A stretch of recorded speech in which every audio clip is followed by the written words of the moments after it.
display as an electrical tin opener. Choose good health, low cholesterol and dental insurance. Choose fixed interest mortgage repayments. Choose a starter home. Choose your friends. Choose leisure wear and matching luggage. Choose a three-piece suite on hire purchase and a range of fucking fabrics. Choose DIY and wondering who the fuck you are on a Sunday morning. Choose sitting on that couch watching mind-numbing, spirit-crushing game shows, stuffing fucking junk food into your mouth. Choose rotting away at the end of it all, pissing your last in a miserable home, nothing more than an embarrassment to the selfish, fucked-up brats that you've spawned to replace yourself. Choose your future. Choose life.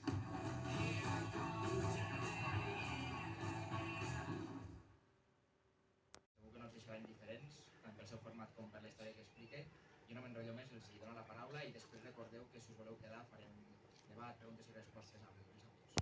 Sapigueu, bàsicament això vam començar el 2018, teníem nosaltres 18 anys i el càmera, que té 17, tot el documental l'hem fet nosaltres tres i bueno, vam començar amb una càmera de fotos, una Canon, que només deixava gravar com 20 minuts de vídeo i a poc, amb els anys, vam estar un total de 4 anys gravant i després un any de pospo, doncs segons va passar el temps, vam treure un curt que va guanyar l'Inèdit, vam treure una sèrie del mateix projecte amb aquests dos personatges que esteu a punt de conèixer i poquet a poquet la cosa va anar creixent i vam acabar gravant doncs, amb bon material i tal, però sí que és veritat que ho hem fet tot amb les nostres mans, amb 0 euros, en cap moment vam aconseguir res de financiació, o sigui, ha sigut tot pic en pedra nosaltres i bueno, crec que es nota en el friquismo i en la rareza, però estem bastant contents amb els resultats, ja que creiem que hem aconseguit fer alguna cosa bastant del que volíem mostrar, que és bàsicament la ment d'aquests dos personatges que ja veureu que és ments que viuen en un círculo vicioso infinit de